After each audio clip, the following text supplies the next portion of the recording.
Hello, everybody. This is the Drunkduck Quackcast. Quackcast 697. I'm Ozone Ocean. With me are Baines and Tance. Hello. Hello. And now the theme music.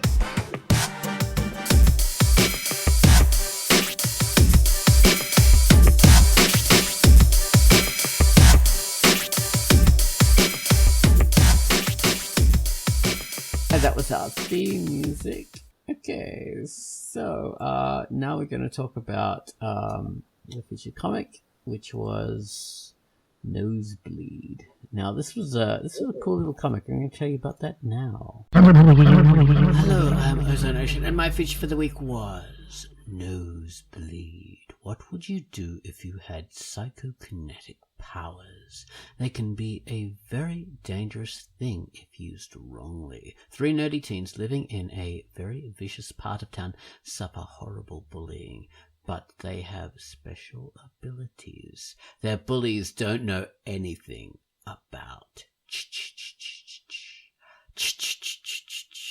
These bullies are about to find out the hard way. This is a horror comic about psychic psychopsychic abilities, really, revenge and murder. The art is monochrome with a lot of black. It's all digital and very professional and honed. Warning, there's a lot of gore in this comic. Think of the movie Scanners. You know, that famous scene in Scanners. You know the one I'm talking about. Anyway, you're very lucky this comic is in monochrome and mainly black and white, because if it was in true color, especially red, there would be a lot of red at certain points. A hell of a lot, if you know what I mean. So, yes, if you like this sort of comic, it's going to be interesting. It's a bit of a mystery, a bit of a horror sort of thing, and it's very, very well done, amazing looking artwork. So that is Nosebleed. Read it. It's a comic by a person called Scudsink, and it's rated M for mature. That was the featured comic, which was Nosebleed. Okay, so next up we have the featured music. Gumwells is going to theme to the Saga of Seal Ho. High drama as tension slowly but surely builds in this otherwise very relaxing tune. This classical sound sounds epic and worthy of a movie soundtrack. Take it away, Gumwells, with your theme to Saga of Seal Ho.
That was the Saga of Seal Ho, comic by Robert Fabris.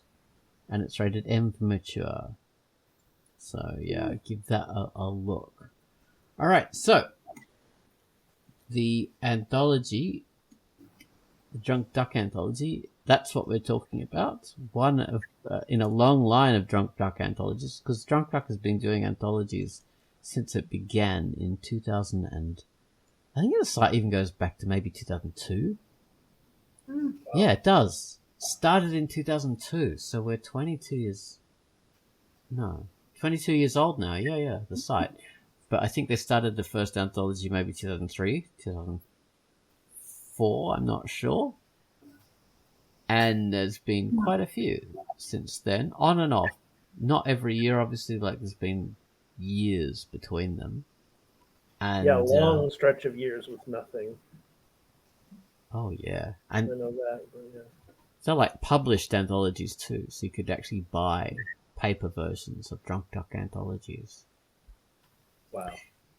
And yeah, the latest one was the one about the horror stuff, which was now like 2 years ago. Mm-hmm. Let me And check real quick, but yeah. Let's it could see. even be 3. Yeah, it could be. Time passes so fast.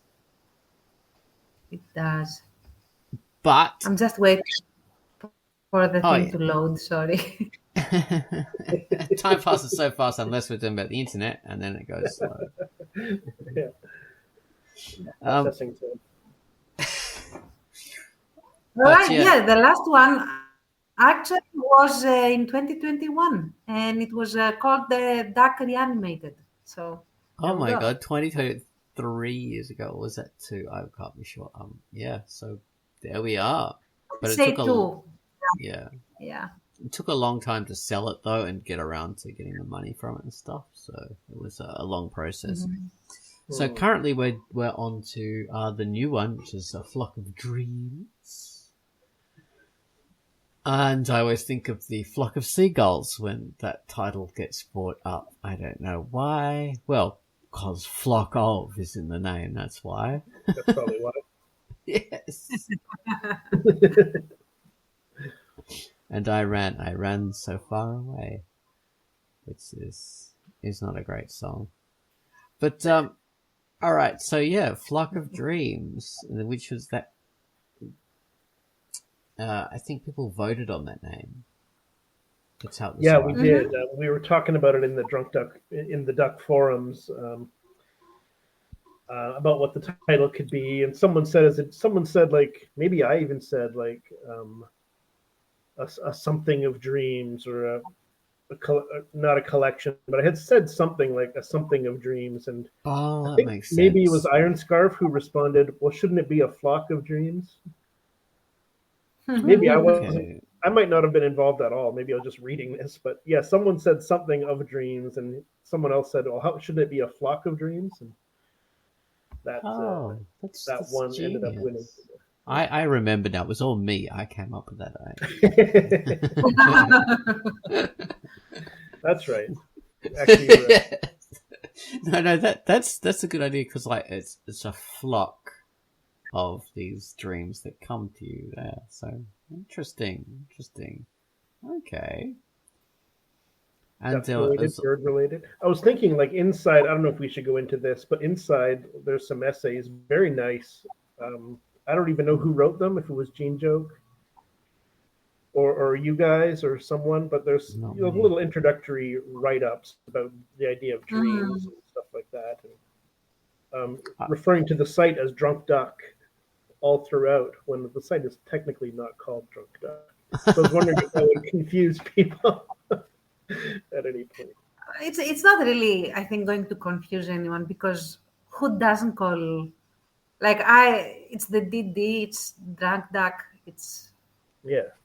I don't really see people calling it the duck, or being unable to connect, like Drunkduck is the duck. That's true. If it's comics and it's got the word duck in it, there's only one. Yeah. One duck. Right? We are the duck. Yeah.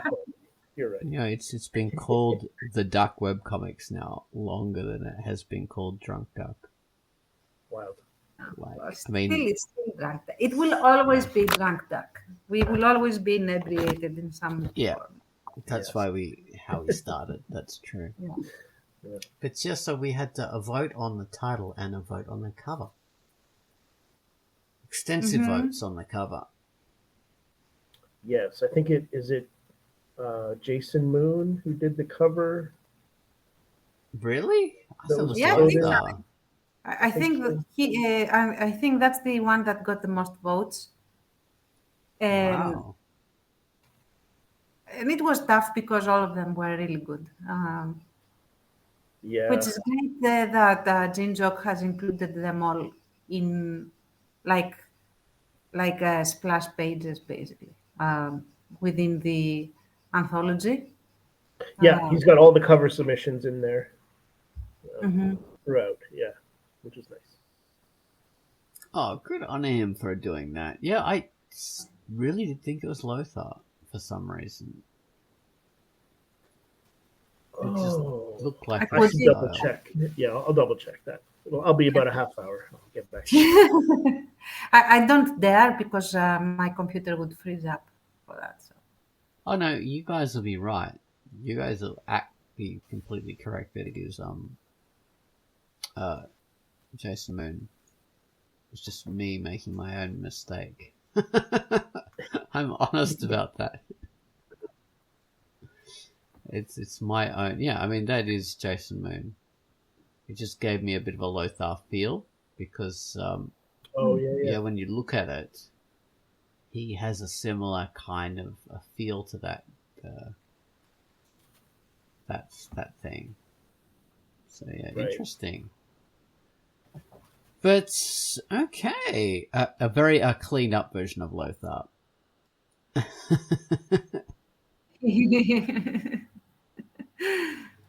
And speaking of cleaned up, the anthology is definitely rated, or at least should be rated M for mature. It's intended for people at least at least 17. So keep that in mind. It is not a gift for kids. No, not that would ever happen. So I'm looking at it now. There are. Is that right? There's like 100. Oh no! I'm counting the numbers of the pages and thinking that's how many comics there are. I was thinking, 164 comics? That's amazing.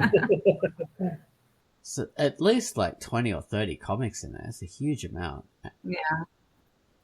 164 pages in total. My God. Oh, so how many stories is that? I think maybe there's 12-ish stories. I want to guess. Oh, it looks like there's Might more be a than that. It little looks like more. there's like 20. Oh, maybe. No, I do remember that there were many stories. Like, oh my goodness. I mean, I'm looking at the table of contents and he's listed all these things like, you are here, introduction, forward. Obviously those aren't comics. Bane's cover design is not a comic. So you could be right, Baines. Like he's itemized all these different things. I'm pretty sure there's not 30 stories in there. No. I'll go that far. No. But I do think there are more than 10. and check Okay. page 138 for the best comic. Yes. Now, I mean, I would hate to have any kind of competition in an anthology or like, let's see what the best story was. That would be unfair to everyone. But what I would say is that there is a story for everyone's tastes in there. It is so diverse. It has so many different styles, genres, approaches, categories, lengths, even for short stories, that you are bound to love at least one of the stories in there, and even if it is not ours, which it will be. Yes, Adam. A quick count of the contents. I count 14 stories. Oh, Right, there we go. Yeah. And then you have all the covers, the cover submissions. Yeah. well, I have not read all of them. I've only read our comics so far. I've just glanced over these other ones, and there are some really, really cool comics in here. It's just amazing. Yeah. Oh my god, the artwork is incredible. It is, Whoa. and I really enjoyed it. I will confess that I actually read it cover to cover, and I didn't. I pretended to just look at ours, but I also eventually read all of it. So, well, it is high quality work from everyone. Everyone brought their A game to it. Yeah, it So looks good. Wowzers. I'm still scanning through it right now. It's just. Okay. So, Sky Angel is the Simply Sarah artist. For some reason, I always just think of her as Simply Sarah. So, yeah, that's the very dark work. yeah, her work is astounding and also very surprising. I had to double check that it was hers. I hope that I'm using the right pronoun, but that it was Sky Angels. And I loved the artwork. Oh yeah. The story was very heavy, but extremely well delivered. So if you still want your dose of really dark, grim, dark horror, if you like, she has you covered, or Sky Angel has you covered. Got you covered. Yeah. Oh, yeah. It has a bit of the flavor of like a vintage horror comic, like that Sky Angel's style of artwork. It somewhat calls to mind, like,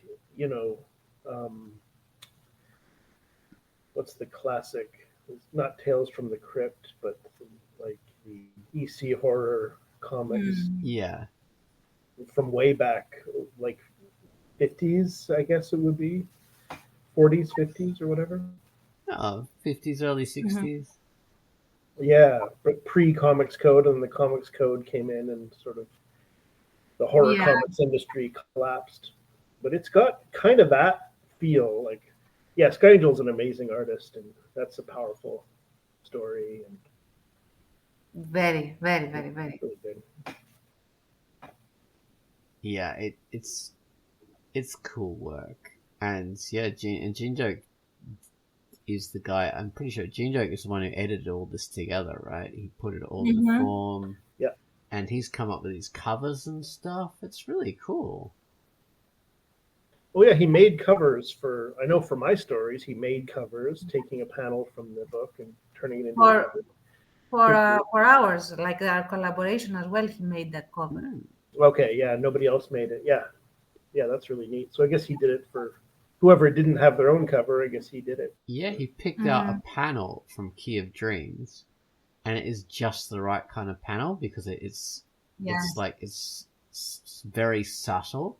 It's and it's not a spoiler to say like what the cover is. It's the little table with means to incenses on there. Yes. And I loved that, honestly. Yeah. That was an excellent choice. So yeah. It's not something Ginger was completely on point. He understood the assignment. Exactly. Yeah. It didn't even occur to me that the stories would have covers, but as you're scrolling down, like since it's a PDF, like it's really nice to have that break cover, so like the stories are broken up, so you're going to a new one. Yeah, And even Good idea. after our story, he's got this chances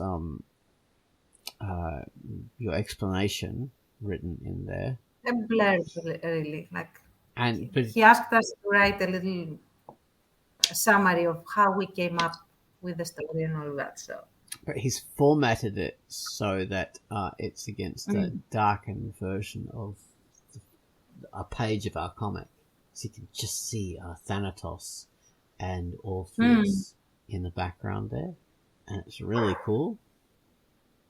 yes. So yeah, he did that well.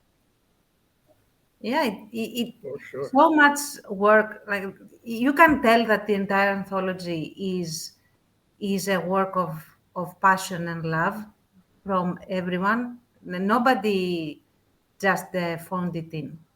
From the story contributions to Jin Joke himself, that edited everything and added all these little tidbits, making it, a glossier presentation, if you like. Yeah. It's really worth having in your collection. Oh, definitely. Absolutely. I would say that. Oh my god, just looking at it now all together. Oh, there's still so much pride and joy to have been Yes, part of it. absolutely. Yeah. And we also had a lot of fun. I mean, it was, if not for the anthology, I don't think we would have ever done a collaboration, and that would be missing out on Yeah. so much fun. Uh, And now we can't wait until we can do a new one. yes. It's funny. Yeah, this comes out and it's like, oh man, let's do something else right now. Yeah. Yeah, it was way too much fun. And I think it was also like the material in the sense that it is a comedy, but it is also heartfelt and sweet and not very heavy. But it is also tongue in cheek, I guess. So yeah, And yeah, horror in there as well.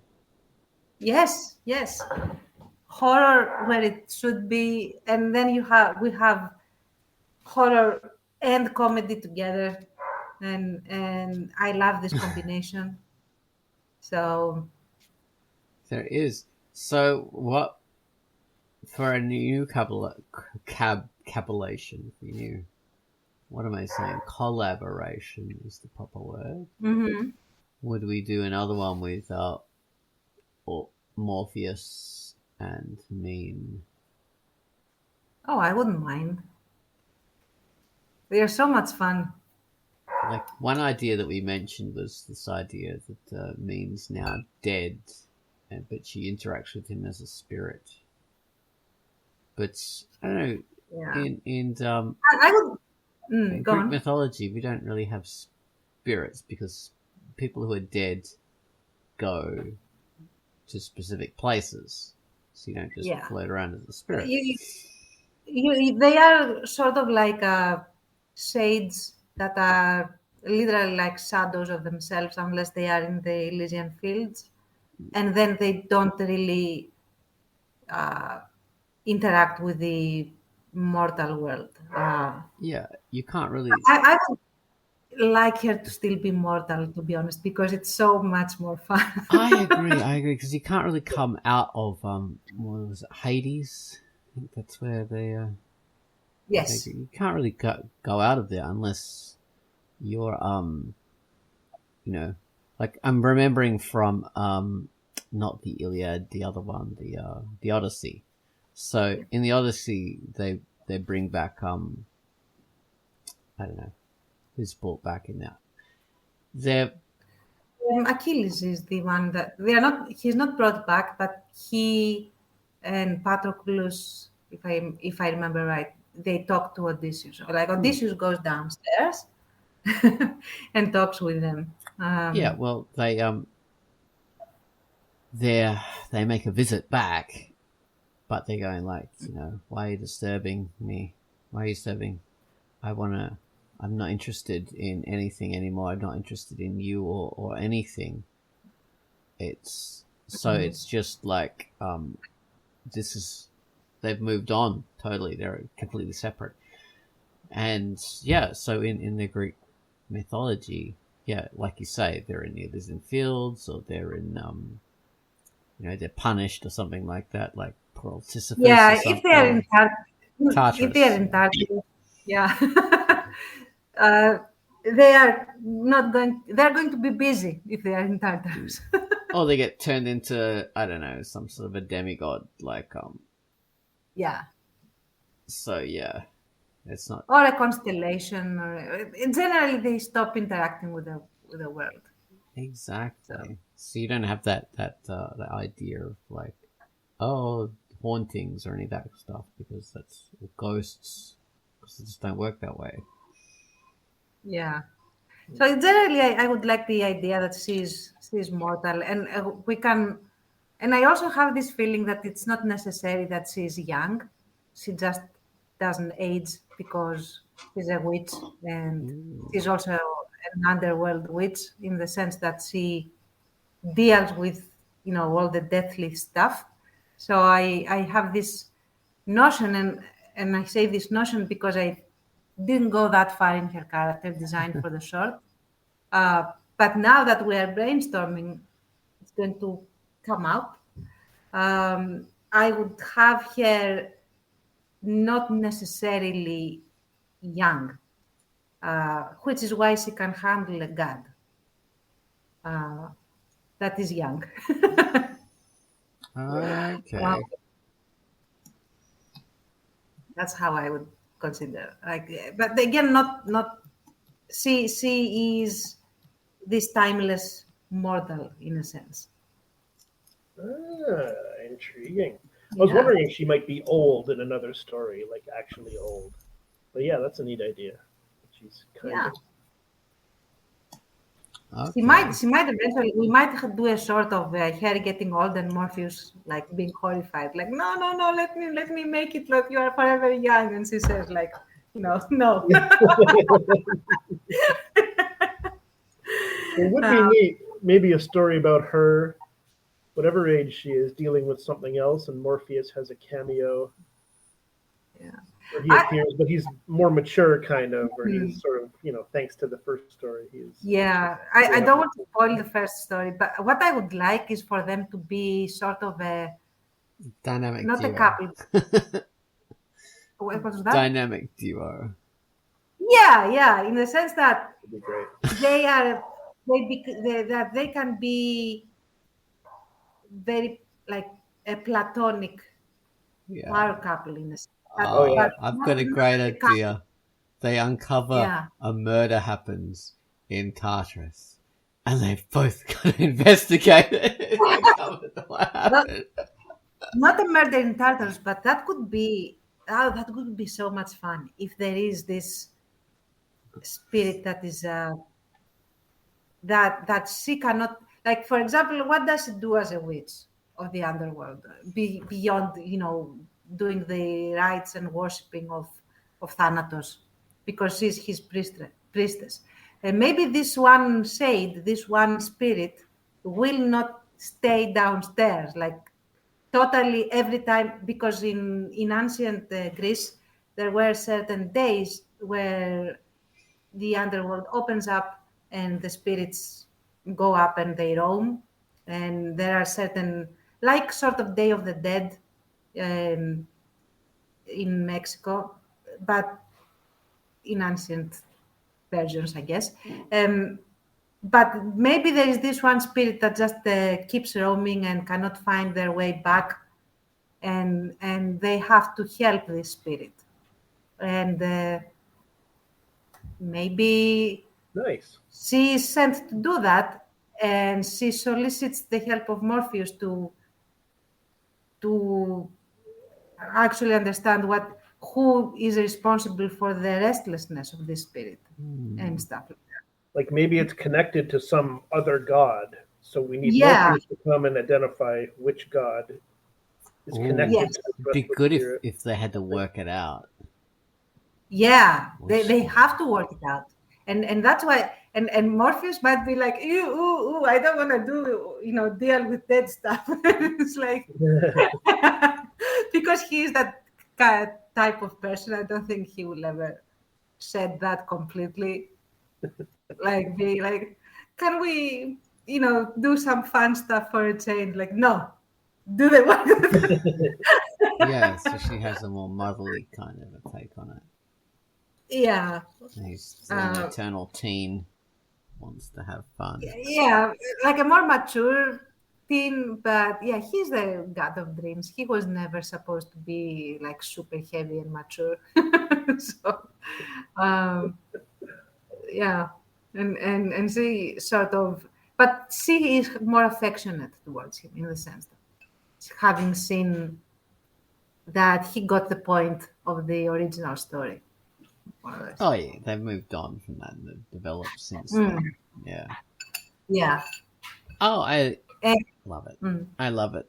And we've got to tell people like who haven't bought the comic yet because it's not available to buy yet. So Mean is a witch of a priestess, Thanatos, god of death. See, people mistake Greek mythology of thinking just Hades. Is it?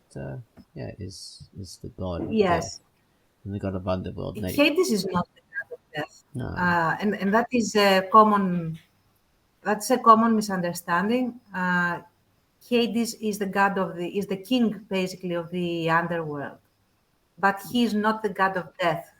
He is the one who receives after the god of death rips the souls. So Yeah, so he has a specific place in the underworld, and that's his thing. And he's not evil like Satan and all that kind of stuff. No. It has nothing to do with that at all. It's just a different realm where people go. And yeah, so Thanatos has his thing. Orpheus has his particular thing. And Morpheus, who is not Orpheus, gave the names are quite so Morpheus is the god of dreams, and that's where we get the drug name morphine from, which is the drug of dreams. It comes from the name Morpheus. And because it makes what's that? Because it makes you sleep. Yeah. And yes. So Orpheus is the god of sleep. No, Orpheus is he was like one of the best harp players and singers that could mesmerize everyone, and he went to the other world to get his Eurydice, his lover. Oh, of course, I forgot that. Yeah. No. Orpheus and Eurydice, it's amazingly popular, fantastic thing. Yeah. The god of sleep is called Hypnos. Yes, that's it. I was remembering because I drew the damn guy. Yeah. And wrote his name on his helmet. It's a brain fart. Okay, it's Hypnos, and when we get hypnagogic and hypnotizing and all this. Exactly. So with Morpheus, I gave him wings, which is a common thing for underworld gods, isn't it, to have wings? Yeah, this cluster of underworld gods all are winged. Like Thanatos, Hypnos, and Morpheus. They are all winged gods because they represent sleep, death that is very similar to sleep but more permanent, and elements of sleep like dreaming and all that. So. And I gave him wings on his head as well as wings on his back because it's quite popular in imagery to depict him with wings on his head. And the idea that I've seen written is that he has wings on his head in order to hear what people are dreaming and hear what people are thinking and stuff like that. So that's why he has those on his head, because they direct his hearing or something. And I just thought it was a cool thing because it looks very fancy if you got wings on your head. So yeah, and the reason and they are like a very like a lush wreath around his head. Yeah, so. They could be a wreath. They can go up like this when he's scared. Bracketing his head. and doing all kinds of things. It's a good way of doing expressions. But they gave him this dark rainbow look, because I'd read years and years ago that I would not be able to find this reference, but I'd read years and years ago that Morpheus had dark rainbow wings in order to mirror the look of the opium poppy.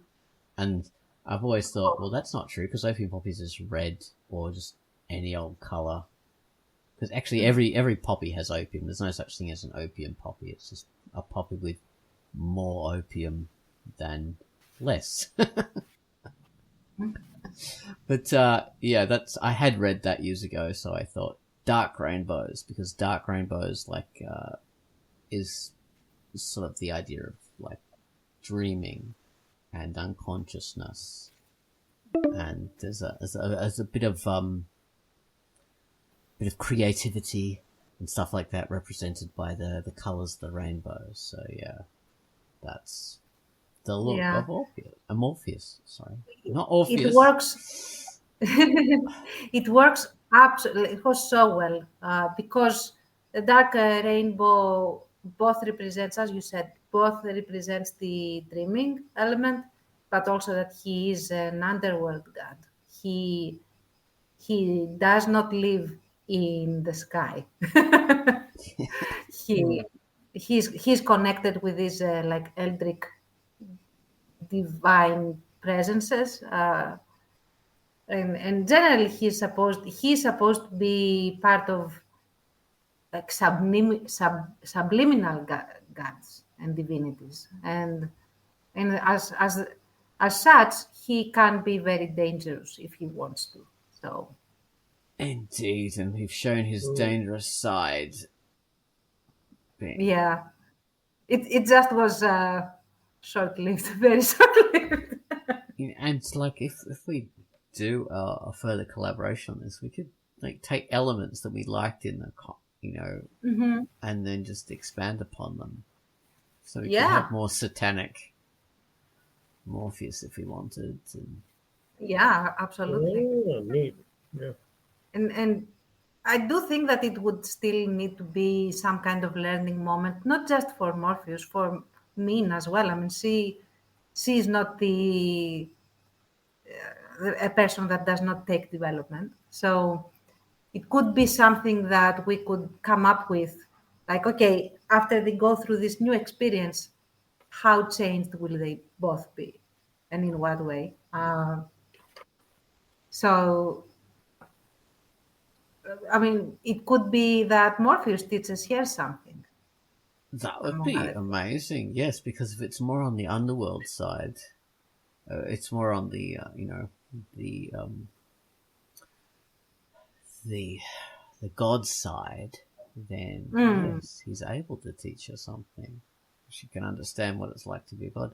I was actually ruminating on that myself, funnily enough, because within the forums on Drunkduck we were having a chat about dreams, and I'd recently seen a BBC 4 radio documentary on this idea of people who can control their dreams, and wouldn't that be fantastic in controlling dreams. And like when I was very young, I learned how to do that, how like full control, and it was something that I very quickly learned it was an unpleasant thing, because if you've got full control of a dream, then it's not a dream anymore. It's just a self-created boring thing, because there's nothing that can be like dreams are something like they're a gift to you. They're creative. It's your mind creating stories out of this random imagery that your brain comes up with, and it's creating connections and making a story out of this stuff, and it's just incredible. It's personalized to you. But if you are the sole creator of that yourself, like conscious creator, then it's not interesting, because it's you. You're talking to yourself. This thing isn't like, it isn't an amazing experience. It's just a thing you made. And to me, that was like a nightmare. That was like the worst thing possible, having that full control. So I deliberately trained my mind away from having that full awareness. The only time where I have awareness within dreams is when it becomes a nightmare sort of thing. And then I can, like haven't had a proper nightmare in years because I automatically always like short circuit those things. But yeah, that reminds me of what it would be like to be a god.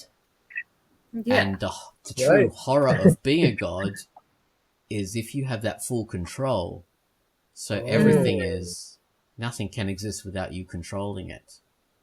So Yeah. Fascinating. yeah, then you'd want to offload that to other entities, so you don't have that full control. You know, that gives me an idea, though. I mean, assuming Morpheus would be, since he is the god of dreams, he would be in this predicament that you just described. And his experience in this short that we have in the anthology could be the first time that it was not fully in his control, this dream. And stuff happened that he could not control, like out of his control. That's right.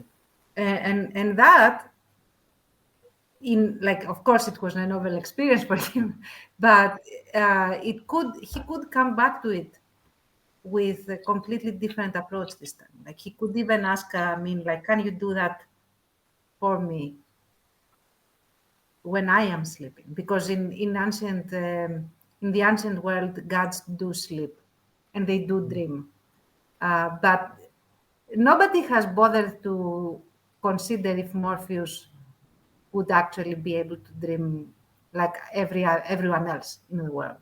Oh yeah. So that would be interesting as well. Neat. Yeah, that's really cool, actually.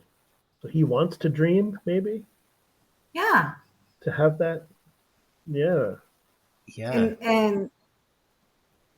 And again, that was a controlled dream of someone else. But maybe they can work together. That would be another like very small short, potentially. Could work together to actually give him a dream that he does not control, and it wouldn't be necessarily very easy. So yeah, well, it'd be very hard to come up with a dream too, because it couldn't be a cliched thing. Can't just, it did have to be something novel about it. Yeah. And we can't retread a nightmare idea because that wouldn't be an appropriate thing to have. If we could have that, actually, we could have that as the B plot. If we are going to do this, mystery with the spirit and all that, the B plot could be like Morpheus actually wanting to dream and craving the experience that he gives to others that he cannot have himself. Oh, maybe this spirit can invade the dream or become trapped in it. And that's what short circuits the whole thing. So they start off trying to get this dream.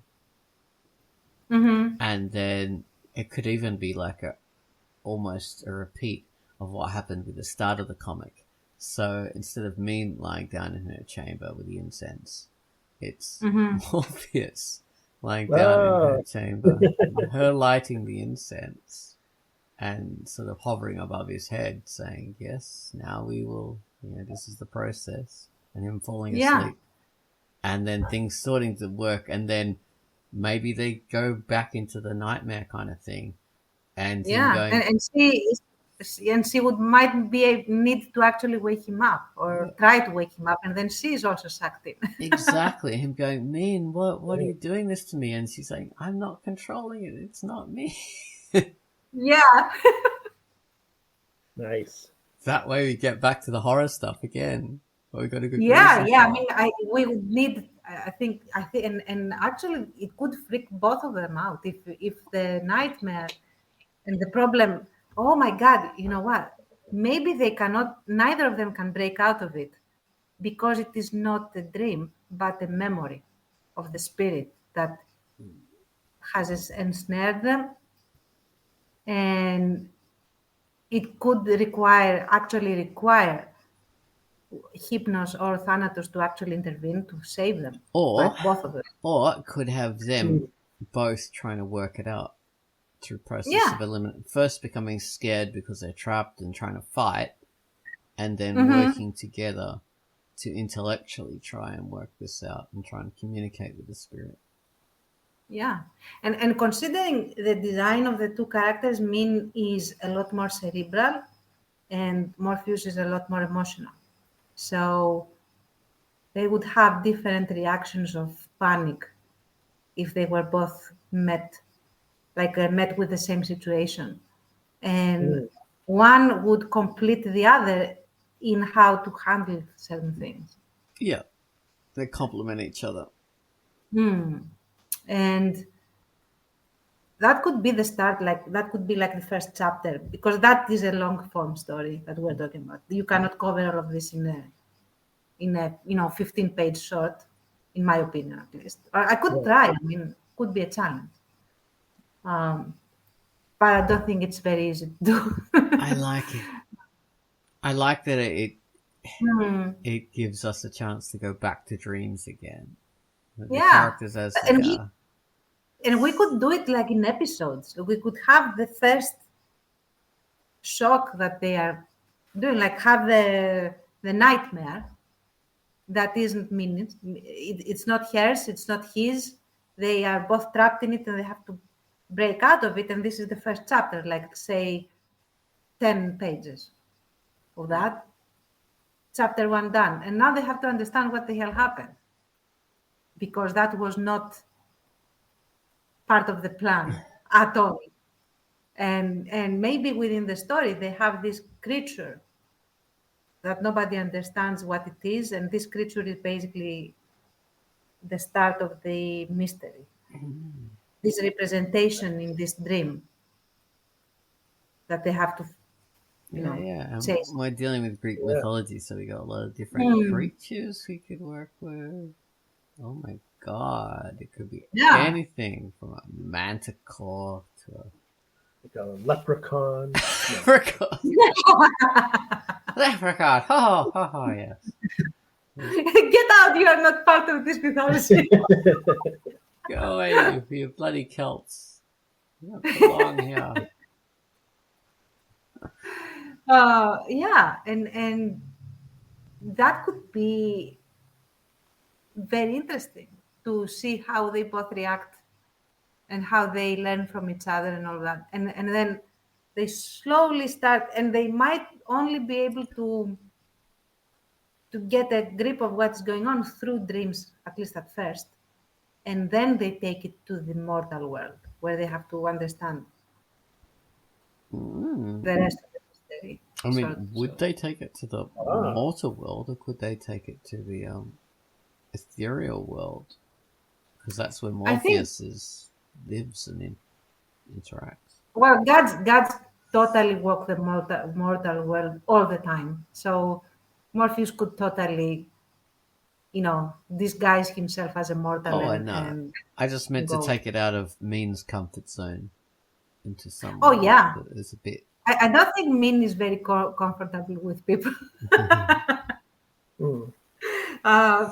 we'll see. But definitely, a lot of surreal dreaming, and it may be even they take it to the divine world, and because there are a lot of deities that are actually straight up evil that nobody talks about, and I'm not talking just about Discord. There